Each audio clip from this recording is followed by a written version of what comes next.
Bueno, buenos días. Vamos a comenzar con la última conferencia de esta jornada de miércoles, que, bueno, en general ha estado referida a la innovación tecnológica.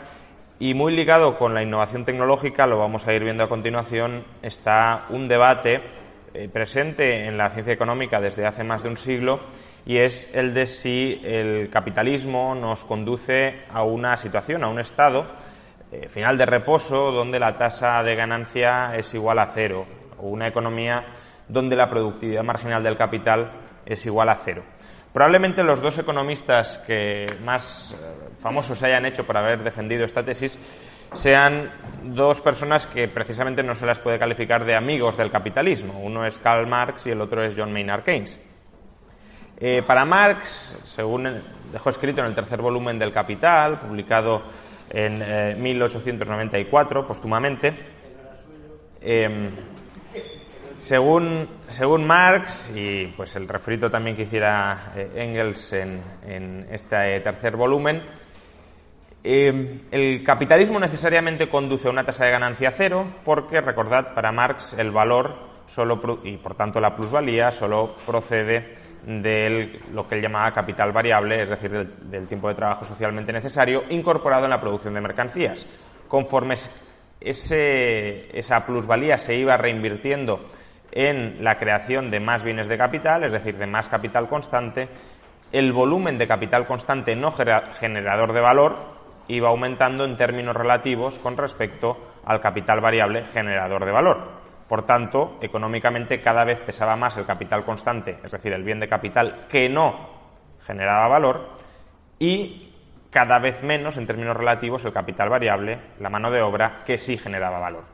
Como consecuencia, conforme el capitalismo se fuera desarrollando y se fuera acumulando capital a través de la reinversión de los beneficios, la tasa de beneficio sería cada vez menor. Decía Marx: el modo de producción capitalista produce una reducción progresiva en términos relativos del capital variable, del tiempo de trabajo socialmente incorporado, en relación con el capital constante. El resultado inmediato es que la tasa de plusvalía, aun cuando se mantenga o aumente, se materializa en una tasa decreciente de ganancia. Esa progresiva tendencia a la reducción de la tasa de ganancia es la expresión peculiar del modo de producción capitalista. Bien, para Marx, cuando llegáramos a una tasa de ganancia cero o a una tasa de ganancia en todo caso insuficiente para incentivar a que los capitalistas siguieran acumulando capital, sería el momento en el que se produciría la revolución socialista para que el Estado socialista siguiera forzando la acumulación de capital, aun cuando no fuera rentable en términos puramente económicos desde la perspectiva capitalista.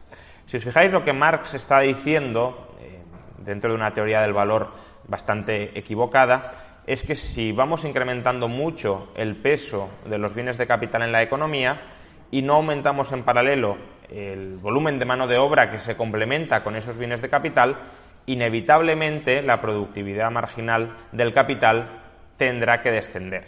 Bien, es decir, simplemente está enunciando la famosa ley de rendimientos decrecientes, de la que tendremos ocasión de hablar más tarde, pero cuya lógica es muy sencilla. Si vosotros tenéis un trozo de tierra y vais incorporando un agricultor nuevo, pues efectivamente durante un tiempo la productividad marginal de cada agricultor nuevo puede incluso crecer, pero llegará un momento en el que la productividad de incorporar más agricultores a un trozo constante de tierra no permitirá incrementar la producción y la productividad marginal de cada nuevo empleado. El otro economista que postula la existencia de una tasa de ganancia, la tendencia a una progresiva reducción de la tasa de ganancia hasta llegar a cero, es John Maynard Keynes en su Teoría General del Empleo, el Interés y el Dinero, del año 36. Básicamente, Keynes amplía un poco la perspectiva de Marx y cree que hay dos causas que pueden llevar a que la tasa de ganancia sea igual a cero.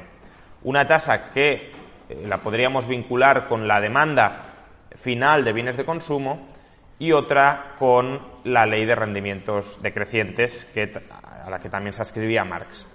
Es decir, Keynes de alguna manera compra la idea de que la ley de rendimientos decrecientes entra en operación, que la ley de rendimientos decrecientes tiene su influencia, que si el capital aumenta y el número de trabajadores no lo hace, necesariamente la tasa de ganancia tenderá a caer a cero, pero además introduce otra posible explicación de por qué la tasa de ganancia caerá a cero.